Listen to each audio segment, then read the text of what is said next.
the leadership of the 10th National Assembly. There's been a whole lot of talk about who gets what, where does the presiding officers come from. We've not even started talking about the principal office, because where the presiding officers come from will also dovetail in affecting who the principal officers are. Now, you all know that in the Senate, there's about 70% of new lawmakers and 30% of the old ones will be returning. Similar thing is playing out in the House of Representatives. But one thing that is really very disappointing is the representation of women in both chambers of the National Assembly, and it looks like the figures are quite not pleasing, especially in the 9th National Assembly. It dropped from what we saw in the 7th, 8th National Assembly. But in the House of Reps, we've seen only one time that a woman led the House of Representatives. That is Honorable Patricia Ite. And you all know how that panned out. It was somewhat a very dramatic political scenario that played out in our time. Can we have another woman speaker to run the affairs of the Green Chamber of the National Assembly? In all of the names and faces that were put forward on your screen in the past weeks, perhaps let me remind you of those who have put their hand or thrown their hat in the ring for the speakership of the 10th National Assembly. Let me remind you of some of them, including the Deputy Speaker of the 9th Assembly, Honorable Idris Wase. A 42-year-old lawmaker from Plateau State, Honorable Yusuf Gagdi, Honorable Betara, Honorable Sani Jaji, Honorable Tajuddin Abbas, Honorable Sadu Soli, and Benjamin Kalu, Abraman Olawi from Kwara, and the woman in the race, Princess Miriam Onoa from Imo State. She joins me live here in our studio to talk about why she wants to be the Speaker of the 10th National Assembly. Thank you so much, Honorable, for joining us tonight. Thank you very much, Sean, for having me. It's audacious, isn't it? Yes, it is. You are the only woman in that race. And I must applaud you tonight, and many Nigerians should applaud you, because there is a little representation of women in the National Assembly. I get so excited when I see a woman come on the program. I have majority. The similar thing that is happening in the National Assembly, there isn't so much representation of women on my program. This is what politics is looking like in Nigeria. But congratulations for taking the bold step. Thank you. Do you think a woman can be the next speaker? Yes, I think that a woman can be the next speaker. And invariably, that I can be the next speaker of the 10th House of Representatives, because I have prepared myself. I have followed through with the right knowledge and enablement, requirements to be the Speaker of the House of Representatives.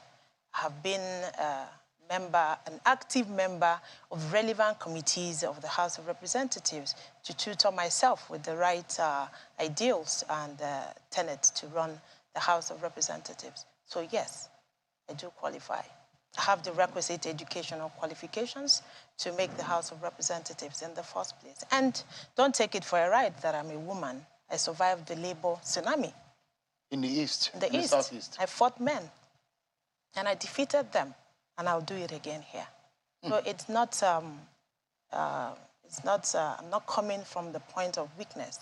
It's just that I'm a woman, but that doesn't take away my strength. I always say this, madam, that I remember in my secondary school days, even at the university, women give us a run for our money. I know. In the classroom. I did. Yeah, and I imagine there was, in fact, one graduation ceremony that I saw, I think it was at Babalola University, where out of almost 100 or so graduates, almost 29 or 19 of them had first class, and all of them are women. That's it. And so I'm saying, if there are women who are excellent academically, why don't they come into the fray on leadership issues? And that's why, for a moment, when I heard about you, I was very curious. And I saw a press conference when you said all the men should just give this to you, and they should just, what language did you use there again? Support me. Step down. You said they should step down. Respectfully, because I have stepped down for men. Over the years, in my journey through the political ladder, I've got to consult with leadership of political parties and whichever party I belong to at the time I ran. By the way, I've contested elections from 2011 seeking for this same office. I ran and lost 3 times. Not that I wasn't strong enough, but because some instances I was mandated by the system to step down. And I think that it's just about, it wasn't done with the hammer. I was persuaded to do that. So in you the interest, paid your dues? I've paid my dues, and it's all about give and take. So and it's just an appeal. Being a speaker, does it mean about, is it all about paying your dues? Isn't it about capacity? Because I was asking you about the motions. What have you done? Do you have the profile? Do you have the, have you put in the work in these 9th Assembly? And some of the bills that I saw, you are from Okigwe North, you're representing Okigwe North in Imo State, and I saw some of the bills that you have proposed and some of the motions that you have moved on the floor. Quite interesting motions that you have moved. But then the question is that people will be asking, it's not about, for some of us who, when we hear women in leadership, we're very excited because there is not so much of you. But the question is, it's more than the emotion of the gender issues. It's about capacity. Do you have what it takes to lead a male-dominated House of Representatives? Thank you very much. I am coming from a private sector background. And by the way, I had my BSc in estate management from the University of Lagos, and I ran a private logistics business, which was male-dominated. At the time, my first office was at number 9 Jibo Ikorodu Road, Jibo. And everybody who knows about Korea can attest to the fact that it's only men who run that business. I survived and I made it until I moved into the facility management business. So it's not a new trend for me. Upon coming into the House of Representatives also, I assumed the office as the pioneer chairman of the House Committee on Disabilities. And this office has afforded me the opportunity to be the one to actually design the framework for the implementation, working with the Disability Commission on the implementation of the Disability Acts. And you can see for yourself in the investigation I carried out on alleged discrimination against passengers with disability, a case in reference will be Chike Okogu, who was harassed by Dana Airlines. If you go to the airline, the major airports, now their disability desks. I've also investigated their rights with the banking, financial inclusion for persons with disability, and a whole lot of others. I chaired the ad hoc committee for investigation of the alleged breach of a procedural requirement in the sack of NSITF staff, where my leader, Ngige, was brought in as the Minister of Labor, and my committee worked around it. You could recall there was a face-off between my guest and my honorable colleague, Faleke, where the joke that came, I am a mushy boy, and you're a VI boy. It was my committee. I was able to conduct that proceeding with utmost sense of dignity and responsibility, and making sure that I got the real information needed to get the report for the House working. That assignment was given to me in about 6 months of my being a member of the House of Representatives. I also became the ad hoc committee deputy chair for the investigation of the relocation of tank farms in residential areas.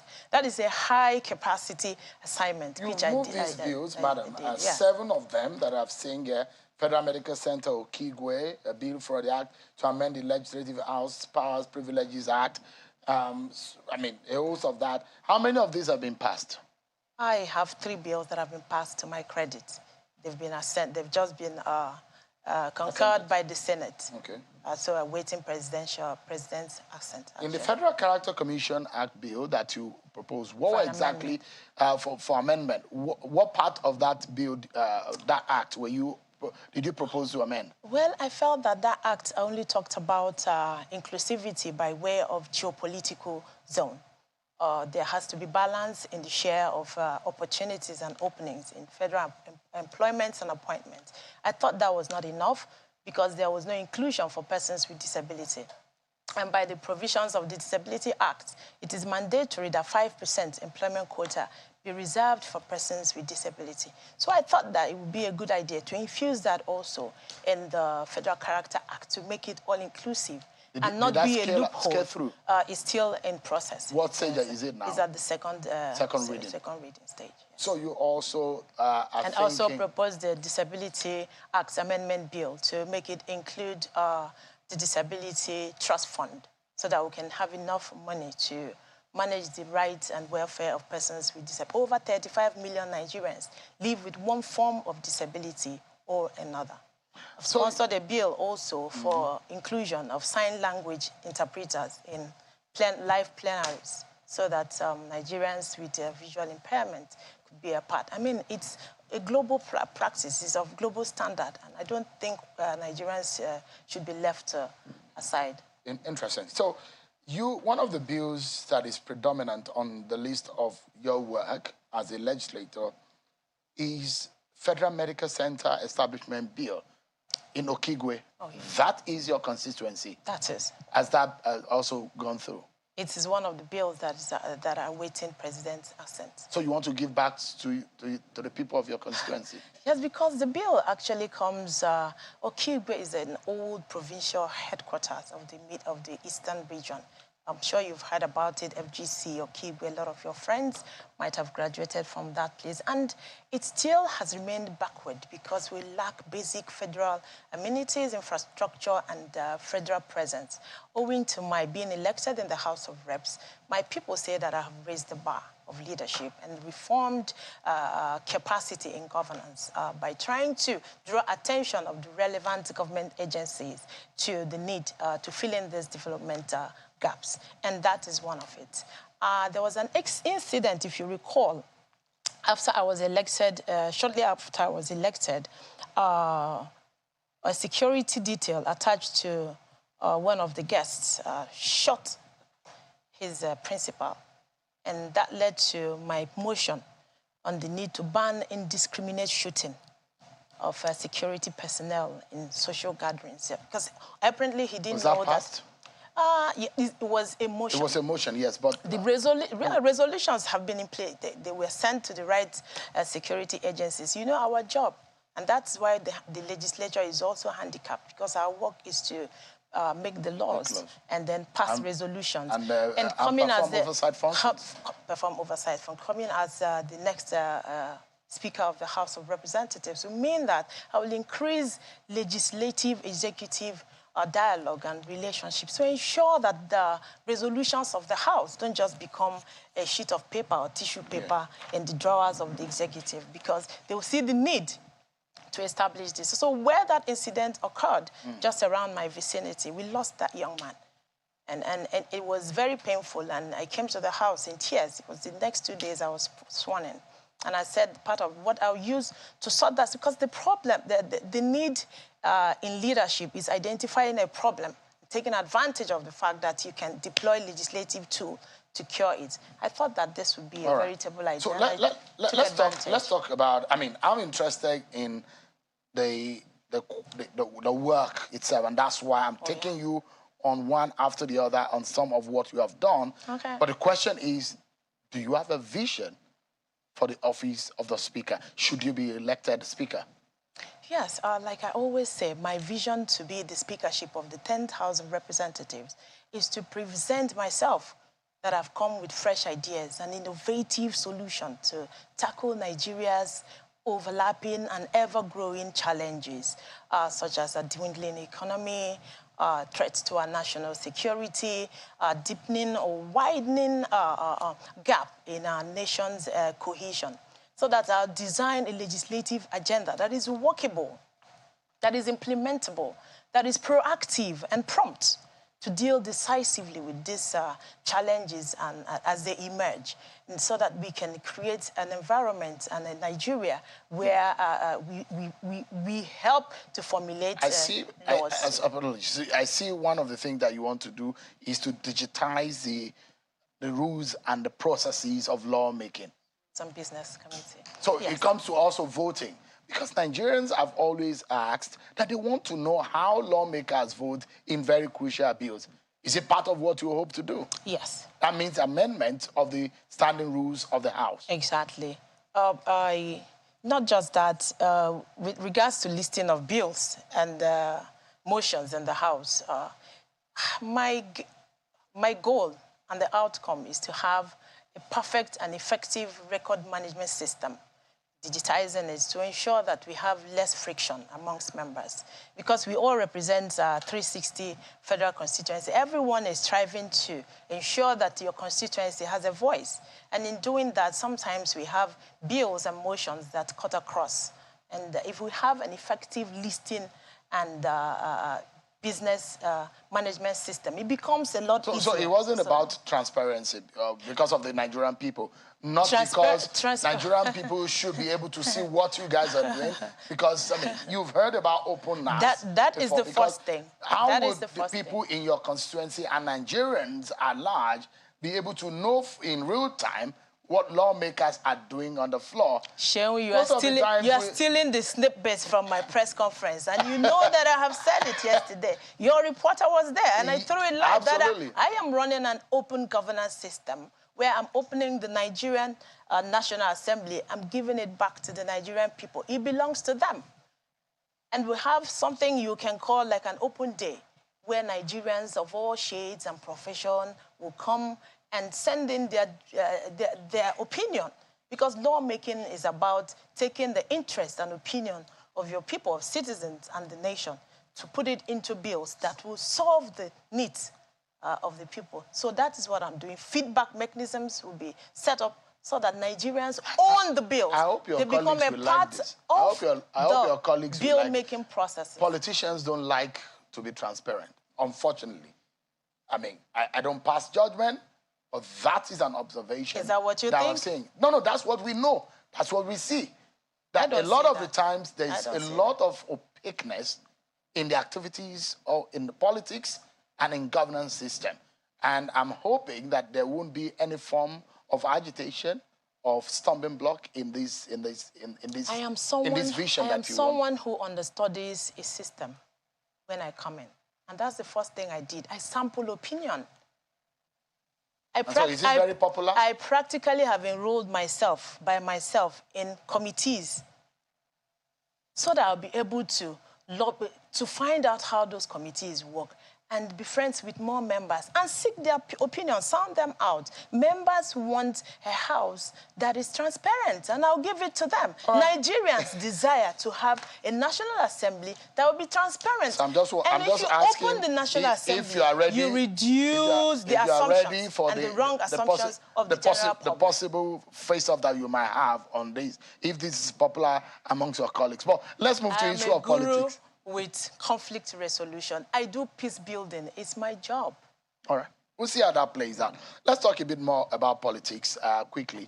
If you are elected, you'll be the second woman after Patricia Ite to lead the House of Reps. Yes, that sounds nice. And that will be the fact. And that's going to be possible. That will make me become the jinx breaker, ultimately. And it will spur more women to participate more actively in politics. You're up against some heavyweights, like the Deputy Speaker. How do you convince them? Or how do you convince your colleagues, most of them that are new members, that Miriam Princess Onoa is the right person for the job? Well, I have offered... Because this is about election of your colleagues. I have offered myself because I come across as the bridge between the old members and the new members. And I've been talking to the new members as well as the old members, and I've got their buy-in. You see, election and voting processes and campaigning and lobbying are things you don't do in the open. I have my strategies to my chest. I have my strategies which made me survive the labor tsunami despite all odds. I have come through so many tough situations, and I've won. If I set my eyes on a thing, I achieve it. I am a target-driven person. I am highly focused. I'm meticulous. But I am also an inclusive person. If you don't get the speakership, would you opt for something else? Well, I'm in the race for the speakership of the House of Representatives. That's what you want. I need to change the narratives about the wrong perspectives of women. in governance. I need to inspire some young women and young girls who are studying to become the best of what they can be in their career. If I don't do this, then it might just be that you study and graduate from law school. You already know, because I'm a woman, I will not own the chambers. If the Constitution has not put a limit on what a woman can be, then I won't limit myself. What about the zoning principle that seems, for now, doesn't look in the favor of the Southeast for the speakership of the House? Well, I think everything everybody is saying right now about zoning is a speculation. And I'm not in the race because of the zoning factor. I am here and I've offered myself to serve the Nigerian people and offer them robust and dynamic leadership that answers to the current realities of the time. Nigerians want policies that will put food on the table. Honorable, rejig the economy. What has your region, your state, offer the APC? Because that is a question some members of your party will be asking if they are considering other regions of the country. Why go to the Southeast for speakership? I think that would be a very wrong question to put to me at this point. Mr. Sheung, the Southeast has remained solidly within the APC. I've been a solid member of the All Progressives Congress. You have 5 states in the Southeast, Of course, and we have been working. Politics is local. We have been driving the affairs of the party. I put my billboards in the Southeast, running a campaign alongside Bola Ahmed Tinubu, for instance. I know the backlash that I got from the people. Yet I was able to garner over 44,000 votes for myself and for the presidential election. Your party lost the election in your state in the presidential election. APC lost in Lagos. Even in your region. It's not about my federal constituency won. I delivered. And I have evidence.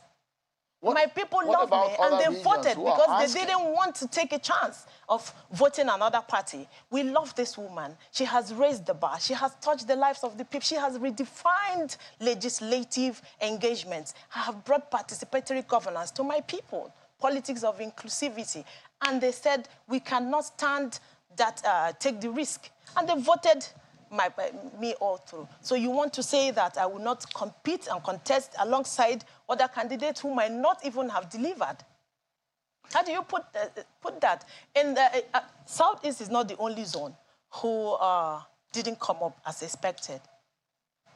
In the North as well, where you had a lot of inroads from the NNPP. So I think it's all about building the nation collectively, irrespective of these tags that tend to set us apart. And these are some of the things I would work against. I'm of the new generation. I'm of the new wine. And I'm the new order. We don't want to bring tribal or religious sentiments and these talks that tend to divide us. I am a woman. I come in peace. And I bring the warmth that comes from the heart of a mother. Because politics sometimes to cheer the nation. It has worked for me. I'm saying politics sometimes is war. When it's time to do war, I bring the war part of me, and that's how I get into the house. When it's time to be a woman, I be the woman. So we should not try you. You don't try me in this contest. You have the fire, you have the water. But I'm doing all of this in humility, and all I'm doing is an aspiration. It's not really a competition. So you are the underdog that the big wigs should be weary of. I tell you, Mr. Sheung, I have over 200, or about 198 members whom I have talked to, and I've got their ultimate buy-in in my kitty. Politics is not about making noise. Finally, what is your final thought? What would you be saying to some of your party leaders who are watching right now and some of your members who do not believe in you just yet? Well, like my legal colleagues will say, Recipsa Loquito, the thing speaks for itself. Need you ask? You have seen me, you have heard. A lot of people have been drumming support for Princess Miriam Odinaka Onoa. But here I am. I've exposed my background, my qualifications, and my rankings. I'm a ranking member and coming with a position of strength to assume this office. And I'm sure that anyone who knows me from my humble beginning will tell you that I am very, very focused in achieving what I set out to do. Honorable Princess Onoha, member representing Okigwe North in the House of Representatives of Imo State. Thank you so much indeed for your time. And I wish you the very best in the race. Thank you so much. Appreciate it. Really? So we'll take a break, everyone. And when we return, We will be speaking with the spokesperson of the APC. APC will be having primaries in Kogi, Imo, and Bayelsa State tomorrow. A bit of some controversy here, and we would like to get some clarification from the party's NWC. Stay with me, everyone. We'll be right back. Thank you so much, everyone, for staying with us right here on the program.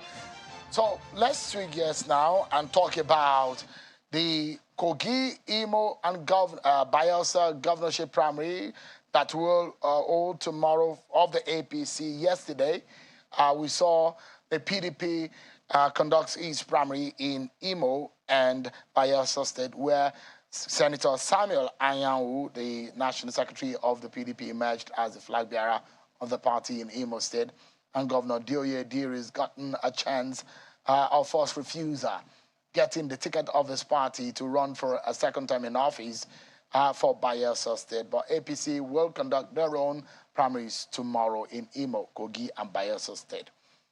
There's been some controversies, though. In fact, in Kogi State, there are those who went to court to challenge the delegates list that should be used for the primaries, in the sense that there are these controversies. Is it the indirect primary or direct primary? Don't forget, the President Buhari signed into law 3 modes of primaries: direct, indirect, and consensus. Those are the 3 options that are available. So let's speak with the APC's National Publicity Secretary, Mr. Felix Moka. Thank you so much. He's here with us in our Abuja studio. Thank you so much indeed. Thank you so much, Emma. Thank you. There seems to be some controversy here about your party and the mode of primaries. Is it settled? What have you agreed on? Direct. Direct for all the 3 states? For all 3 states. Explain to us direct, because a lot of people who are not familiar with what direct primaries is and what indirect is. Direct means that all comers are fair. Yes, that all card-carrying members, registered members of the party in each of the wards of the state are eligible voters, are able to vote to elect the candidate of the party in the governorship election. Whereas in the indirect mode, you have these same members electing delegates, almost like an electoral college of party members, who then cast their vote to elect who becomes the candidate of the party in the state. So the direct mode involves everyone. So, there's some who think of it to be, more inclusive, more democratic, more participatory, that allows every party member to exercise that franchise, to decide who flies the flag of the party and the state at the governorship election. So that's good. What do you need to be able to participate in that? Just your membership. You have to be a registered member, with your membership, card. And you must be on the membership register, because the panel that is assigned the duty of conducting the primary, is also provided a register of members in the state. So if you show up without your card, and without your name being on the register, unfortunately, you will not be able to, cast a vote. But if you come and your name is on the register and you have a card, that can be easily verified, and then you'll be accredited to participate in your ward, because the election takes place at the ward level, and then collated, and of course, further collated at the state to determine the winner of that election. There are those who say they suspect mischief here. When did the information about this primary get out? About the mode of primaries? We've issued letters as far back as the 5th of, actually sometime last month, if I'm not mistaken, one or two of the about states. the direct primary? Because your party's members were still talking about indirect primary as of 3, 4, 5 days ago. In Kogi, with respect to Bayelsa, it's always been, settled that it will be, direct primaries. Now, in Kogi, initially, the decision was to do the indirect primary mode. But, after all of the delegate election was conducted, there were some who were not satisfied with the way that came out. So some of the complaints and the, controversy around that, caused the party to, rethink that decision to say, rather than have these delegates who are like, if you will, agents of the party members, go select, let the party members actually go. So we made that determination before that decision came down, by the court. Nullifying that mode because of some of the complaints and the litigation that occurred in the court over the outcome and the process. Yeah, because of the congresses in some of... in Kogi especially. In Kogi State. Kogi so now that has been kicked out. There won't be delegate list. There won't be delegate list for the indirect primaries. But there will also be, because delegate list for the direct primaries is the registration of the party. The registration, the register. The party register. Party register. Yes. That is what you are going to be using. Correct. So in Kogi, it is now settled and communication has been given to the party in that sense. To INEC, yes. No, let's take it one after the other. Now, the court case in that, because it was an order, actually, Correct. Initially, to say, hold on, don't go ahead with the primaries, don't use the delegate list. That's what the court held. Correct. But that is of no effect. It's not relevant any longer for this exercise. Let's go to Imo, and let's begin with Imo and that process, and we'll take it one after the other. In Imo, there is only one candidate, isn't it? Correct. So you have given the governor there a chance of first refusal. Well, yes. Technically, yes. But, in Imo, we didn't have other aspirants who indicated interest to run.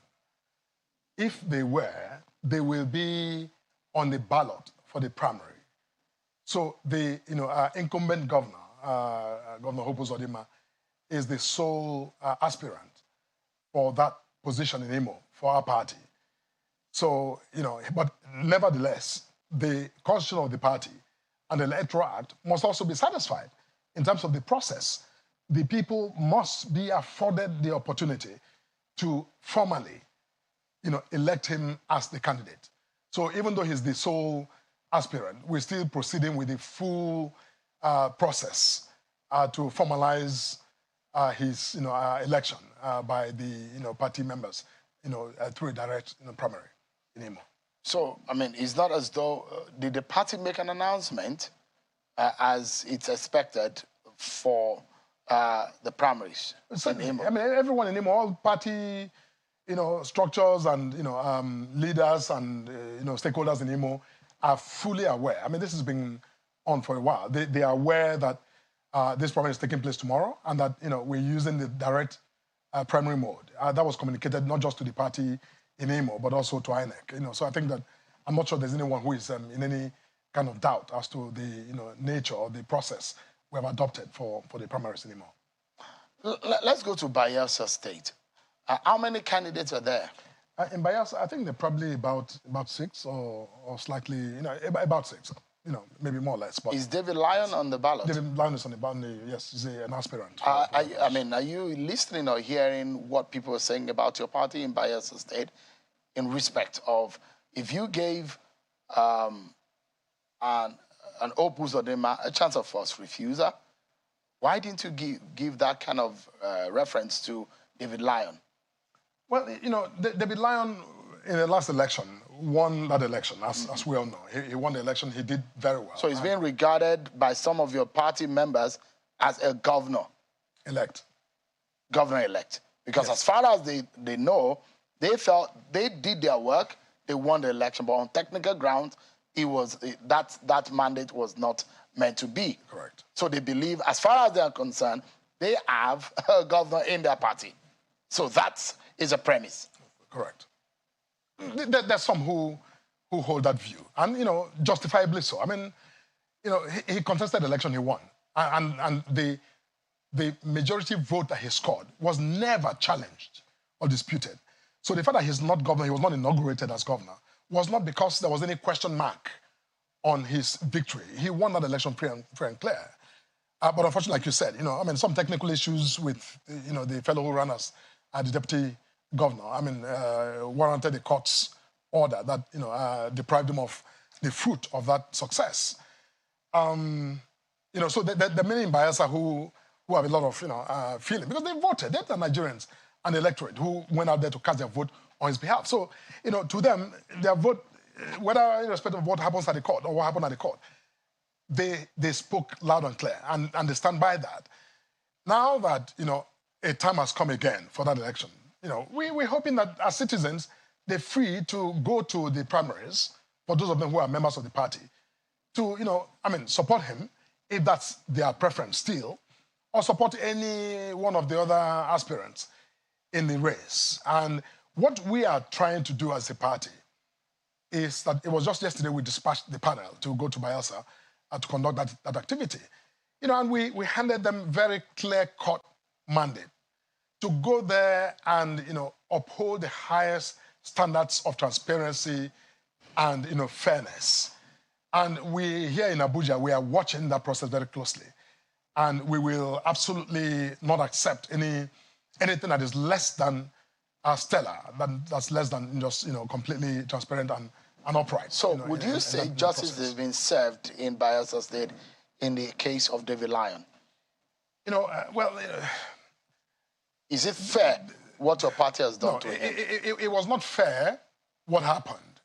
The fact that, even though he did nothing, that he was, victimized by that decision. But that's the nature of the law. Sometimes you caught in that well. Mr. Moka, there are those who I've heard and I've read largely the criticism and the debate about David Lion and the processes in Bayelsa State, that for whatever is worth, the young man should be compensated.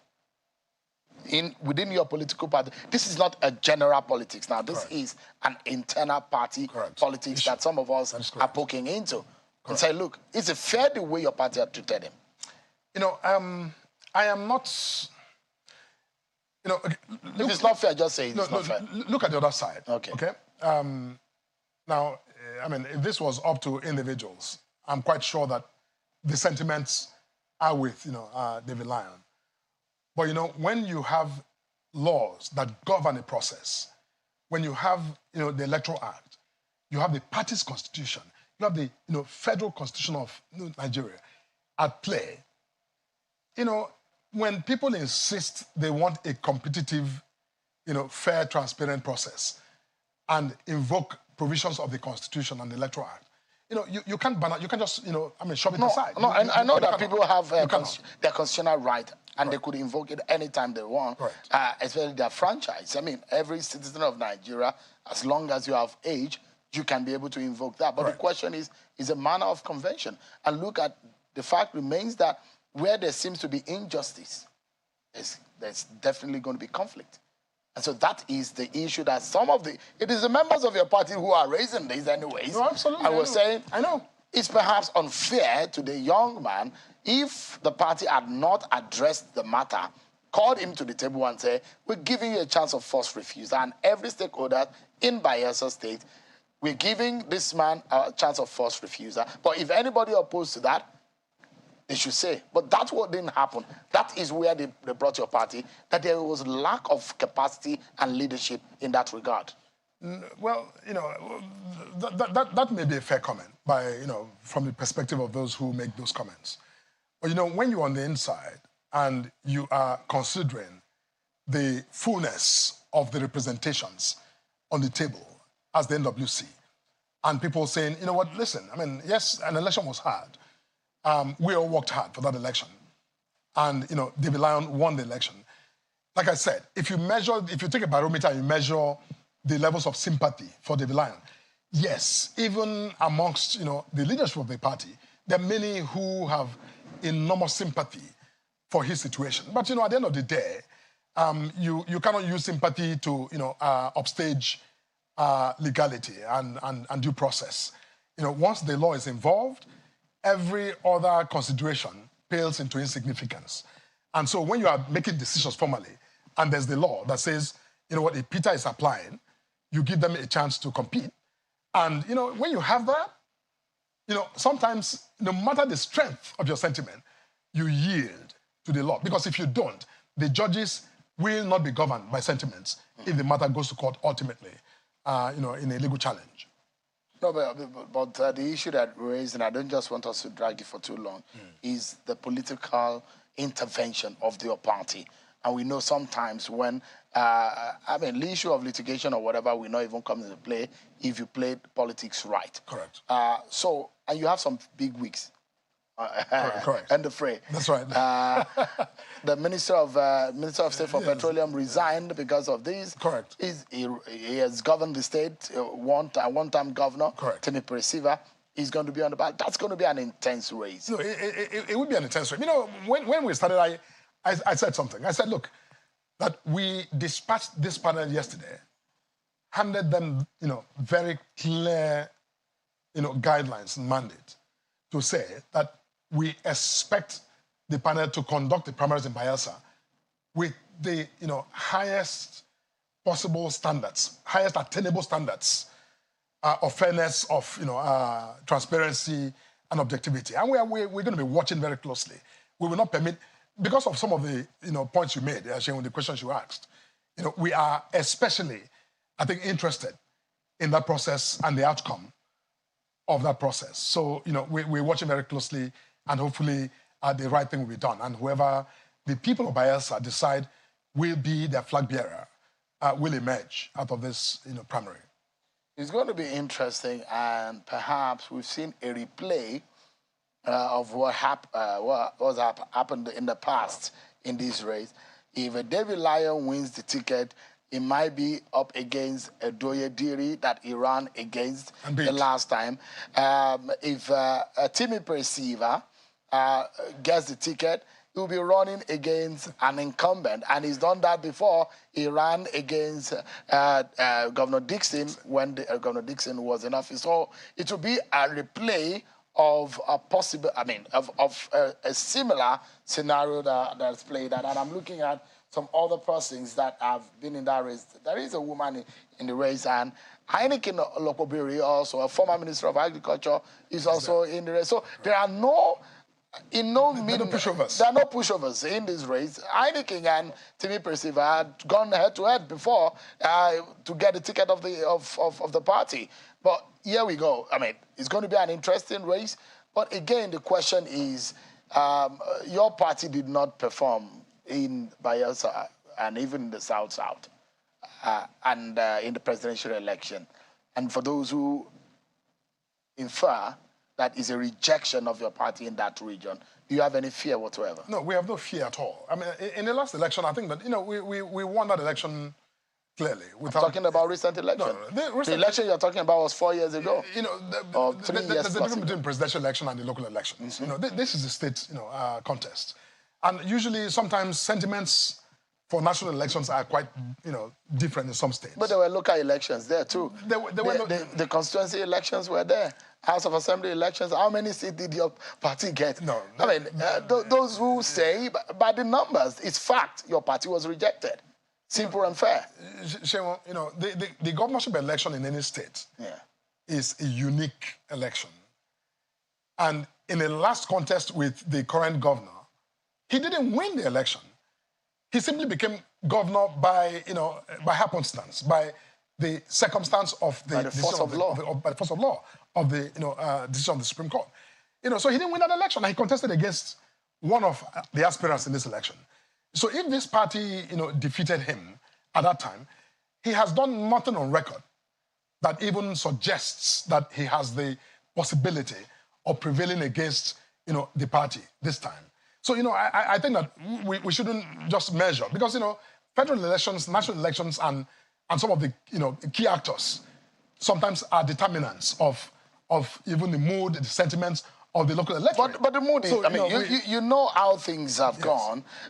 You could rightly say, and when we say so, because politics is science, there are some things that you can say for sure, and there are some things that you cannot authoritatively say. But if it comes to the issue of numbers and it comes to the issue of science in politics, you can, of course, read. It is giving that Bayelsa is PDP over the years. It's been governed by PDP governors. Until the last election. No, APC never governed. We won it. No, but you never governed. We won the election. But you never governed. We didn't because the Supreme Court intervened. But you never governed. No, we didn't govern. It's a fact that you have APC. We won the majority votes. Never governed by us. That is true. Yes. But but you must put side by side with no that. Sentiment. You are a liar, Mr. Moka. We won the last election. The facts are facts. You never governed. No, I agree with you. You won the election. Fantastic. But you never governed. That's all I need to hear. That is. I agree. Isn't it fact? We can agree on that. APC have governed Nigeria since 2015. Fact. Isn't it? Correct. Bayelsa State have been governed by PDP since 1999. Fact. So it's been a PDP state. But you must qualify that. Hold on. Yes. Isn't it? It's been a PDP state. So let's move on. And I will say that things are unfolding, of course. And the latest election, the scores have shown that a PDP has held sway. And we know that incumbency is a major factor in any election. That's why I asked, absolutely. When it comes to the APC, the South-South, your members have not come to the table. Look,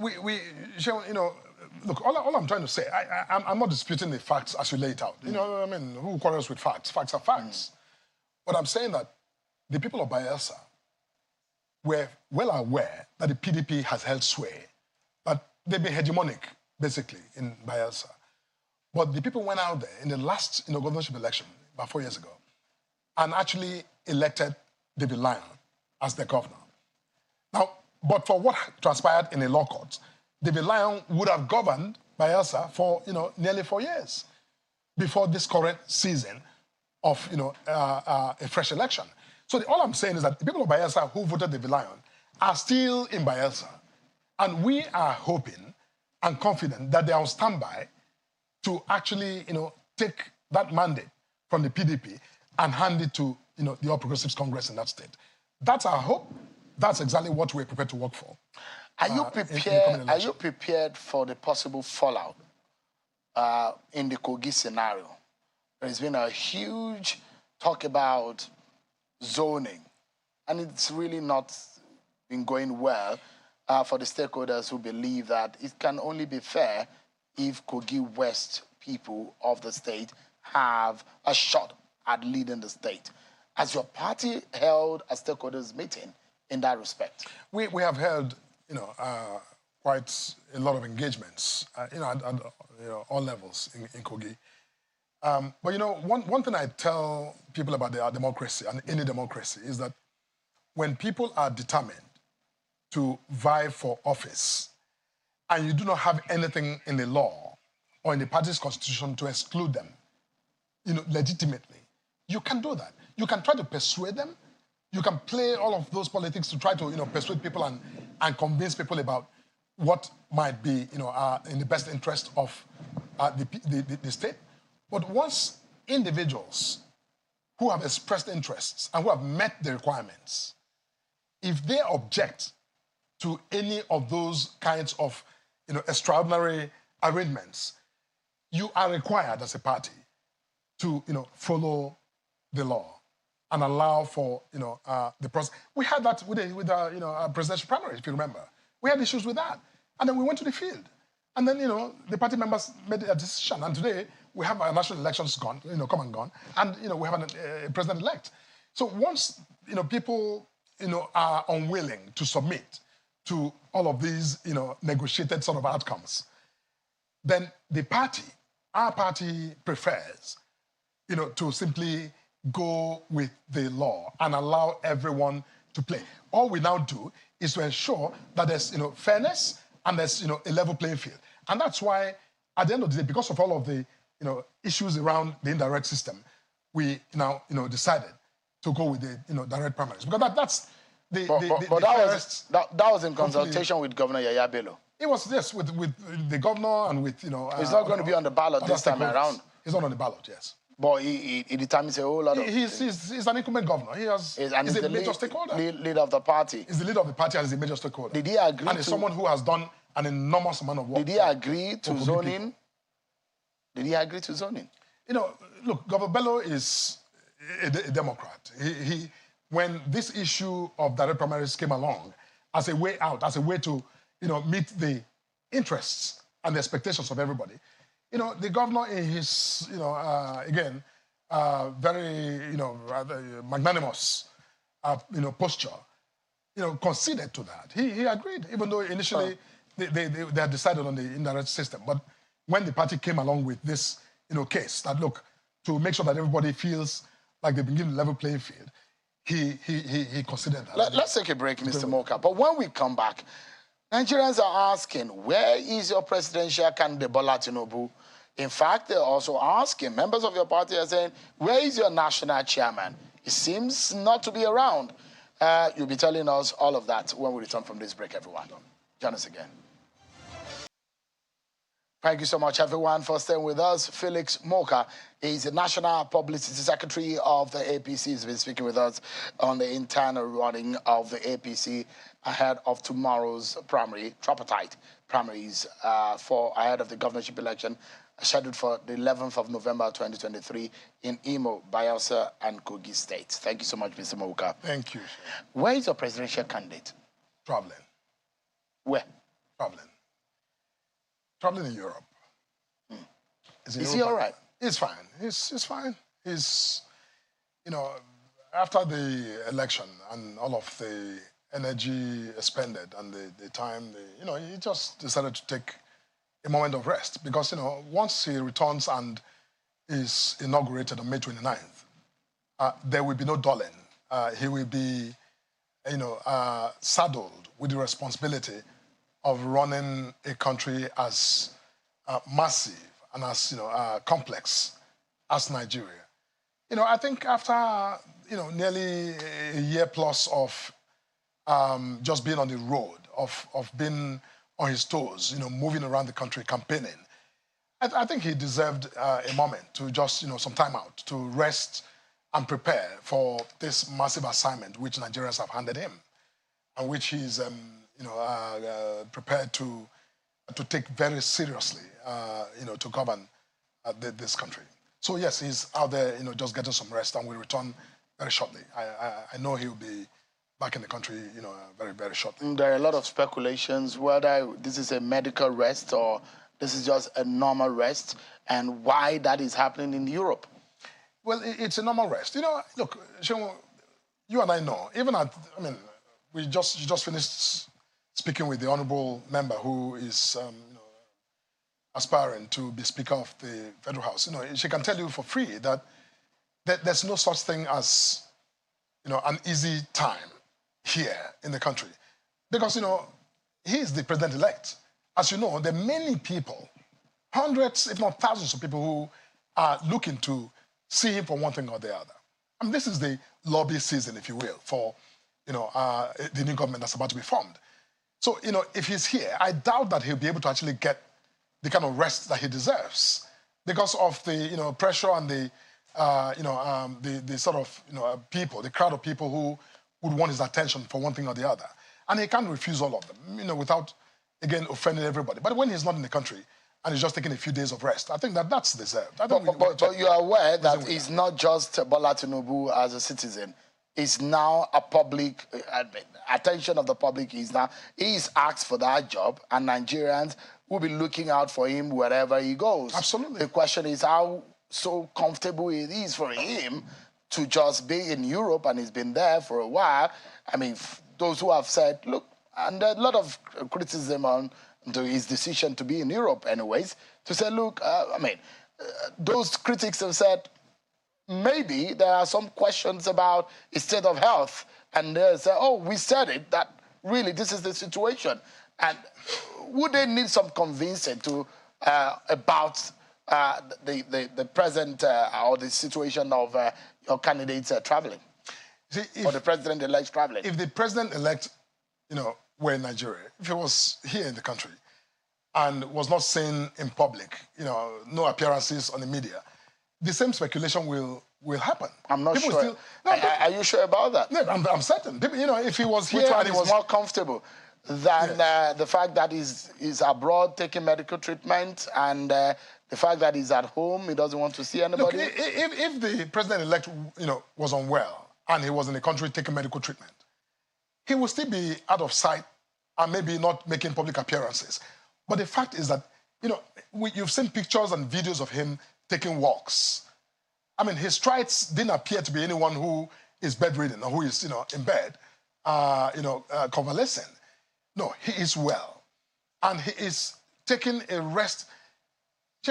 I have campaigned. Do you blame Nigerians who are skeptical? No. I don't blame Nigerians. We have a past. I'm not one of those who blame Nigerians for anything. I don't blame Nigerians. There was a time that Nigerians were told that the president at the time was playing squash.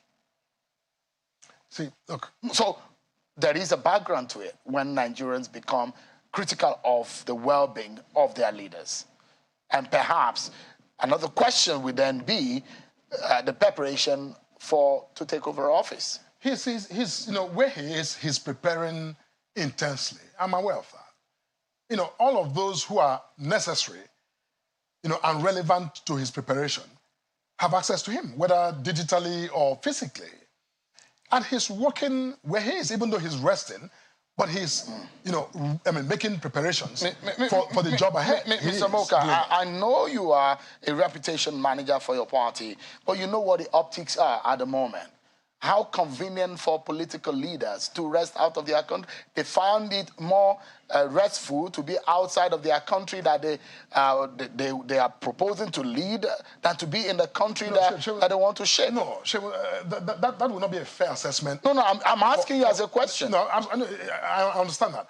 Nigerians who say that leaders shouldn't go outside the country, on a holiday or to rest or to take time off to, be outside the country, I think that's actually But your members have criticized Atiku Abubakar, for example, for staying in Dubai. No, he lives in Dubai. He's not out there on a rest. He lives there. So he's resident in Dubai. So that's what I'm saying, that the optics, does it favor your candidate for being at the first time, easily being outside of the country to take a rest? No, Asiwaju Bola Ahmed Tinubu, our president-elect, does not live outside the country. He lives in Nigeria. Everyone knows that. He simply took a trip for a little while to... And when I say rest, it doesn't mean, it's a working rest. Because, even in his rest, he is also taking the time to reach out to, heads of governments and other levels of leadership of other countries that are vital to the agenda that he's, bringing, in his, new government. So, he's there doesn't mean he's just, sleeping in his bed.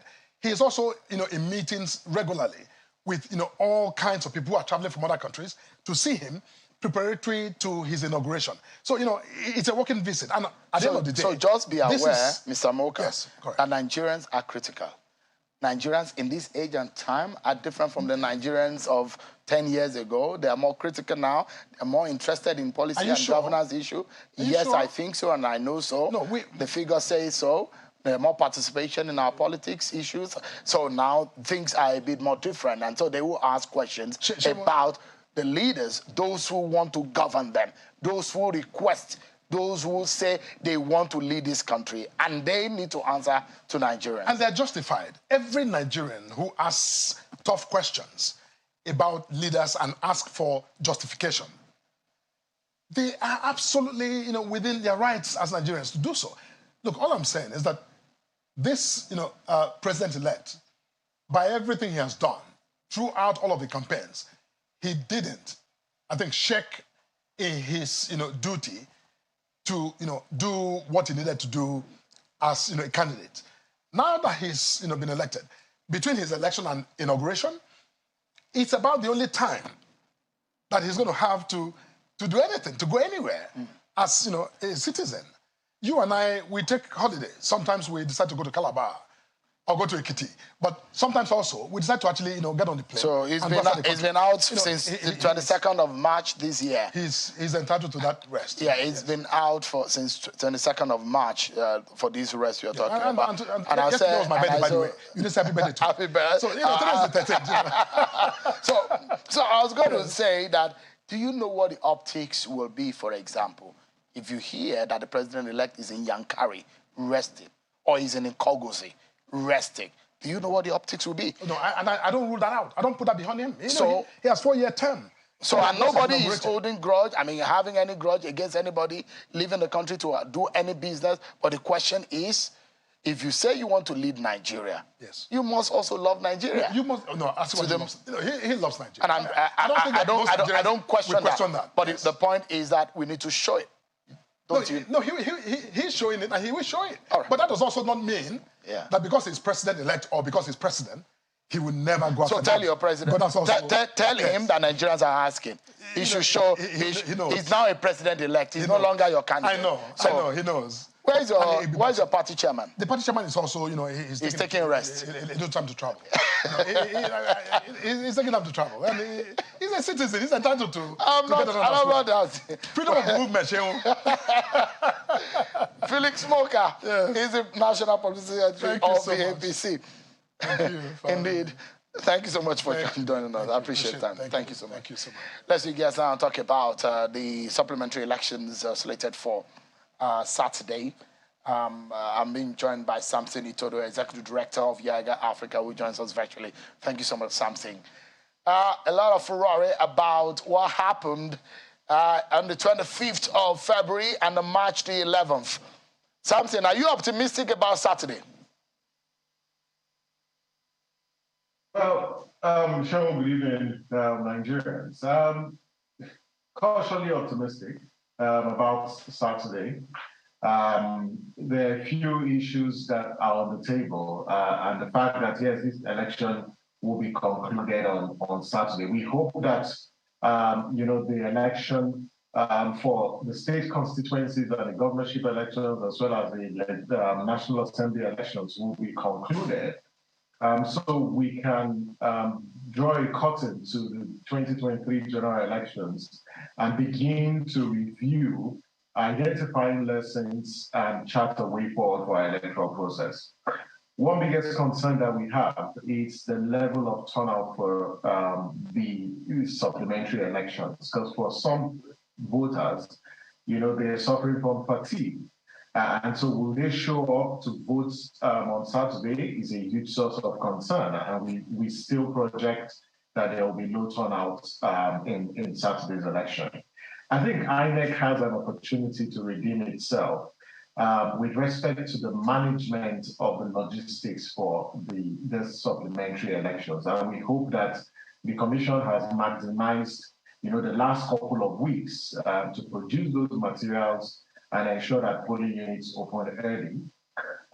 Also, the issue around the management of the collation of the results for the supplementary election is one that we all need to keep our eyes on, ensuring the transparency of the process, but more importantly, compliance with the guidelines for the management of results as enshrined in the electoral law, as well as INEC guidelines, because some of these supplementary elections, quite frankly, shouldn't have been declared by INEC, but for this misinterpretation and misapplication of the guidelines in relation to what's the consequence for overvoting or what's the consequence for disruption of elections and all that.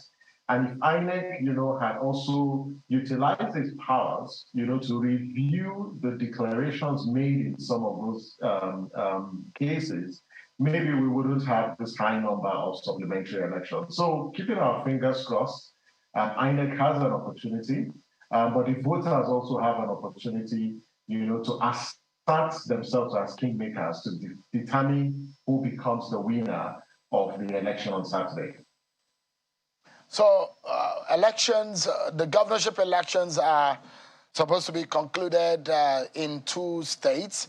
That is Kebbi and Adamawa State, which the elections are hanging now.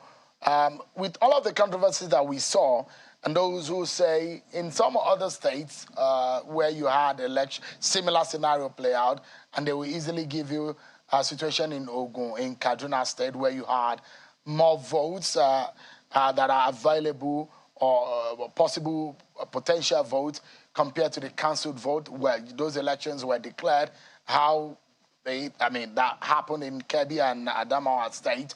What is your view in this respect and how INEC should handle what could be a potential litigation on these matters?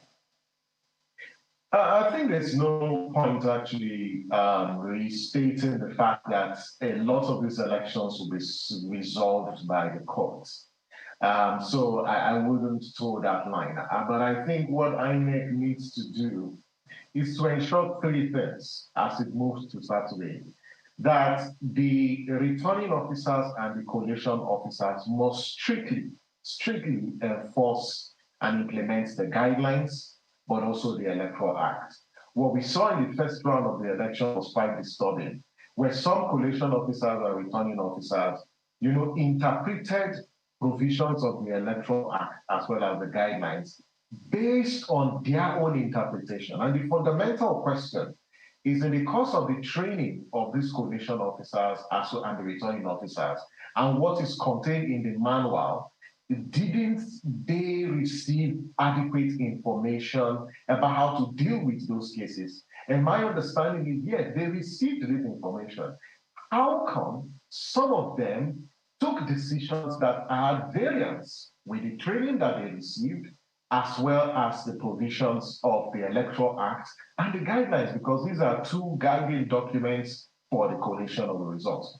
The second critical point is the power that has been vested in INEC in the Electoral Act to review declarations made by returning officers or coalition officers, where those declarations have either been made under duress or in contravention of the guidelines and the Electoral Act.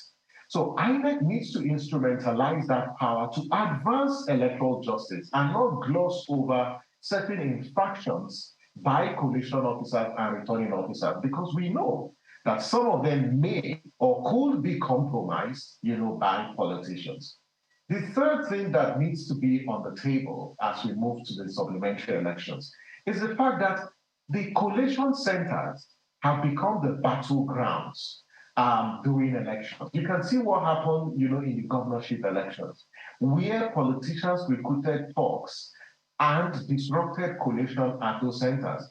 And so for this election, especially the governorship elections, in fact, for all the elections, I hope that the security agencies will secure those coalition centers at all levels, securing INEC officials, including observers as well as party agents. Secondly, INEC has said in the Electoral Act, even in the guidelines, that accredited media, accredited observers, and polling agents and party agents are entitled to be granted access to the coalition centers.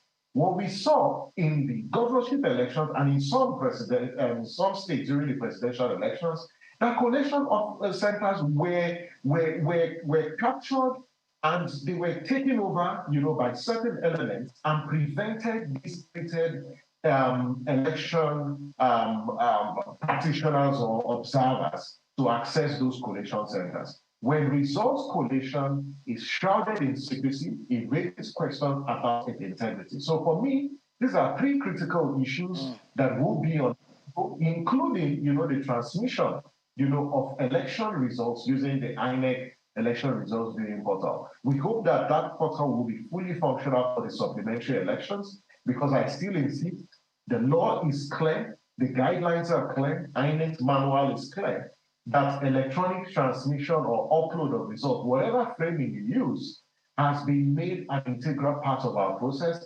and INEC officials are expected to comply with what is provided in the guidelines, in the Electoral Act, in the Constitution, as well as the manual that was used to train these officials. So, Sam saying there are 101 out of the 109 senatorial seats. 101 has been determined. 8 seats are yet to be determined.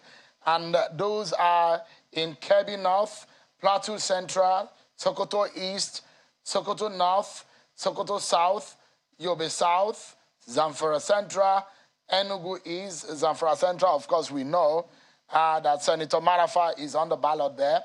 In one of the Sokoto Senatorial District, we know that Governor Aminu Tambuwa is on the ballot. And already we've seen the likes of Governor Otom, Governor Ayade, Governor Ugwayin, Governor Ishaku, Governor Lalong, Governor Ekpazu, those losing their senatorial election. But if you look at the House of Reps, the seats that are yet to be determined that will be going for election include the leader of the House, Adodogua in Kano State, 34 seats. of the 360 seats will be determined. 326 seats have been determined on Saturday. 34 seats will be determined. Akwa Ibom, 1 seat. Anambra, 1 seat. Bayelsa, 1 seat. Ebonyi, 1 seat. Edo, 2 seats. Imo, 2 seats. Jigawa, 1 seat. Kano, 1 seat. Kebbi, 2 seats.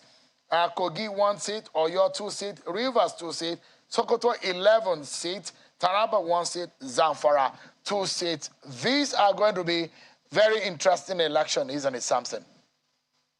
Oh, Sharon, they're very interesting. Based on the statement released by INEC, there are, 5 senatorial seats. There are 31 federal House of Reps, and then 58 state constituency seats, as well as 2 governorship elections. And this is, these elections are very competitive and contentious, because if you check the reasons why these elections were not concluded on the first ballot, they were simply attributed to issues like overvoting, issues like violence, and you can clearly see that, yes, they are competitive, like you mentioned. And this is why everybody should pay attention to all, the 58 state constituency seats, the 31 federal House of Reps, and the 5 senatorial, including, the 2 governorship seats. Every election is important, and INEC needs to accord, as both citizens need to accord it the importance that it deserves.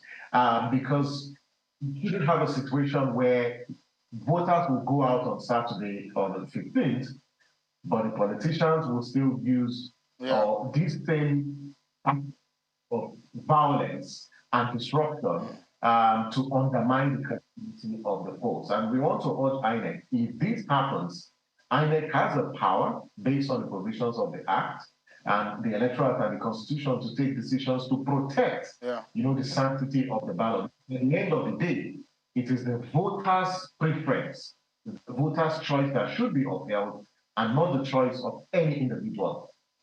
All right.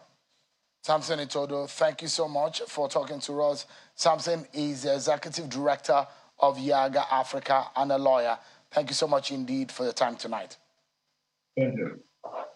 But that's our show for today, everyone. Don't forget, we have our eyes on these elections for you and so many activities leading up to May 29 and June when the National Assembly will be inaugurated. Thank you so much indeed, everyone, for watching tonight. I'm Shinwa Kimalo. I'll see you tomorrow at 7 p.m. God bless Nigeria.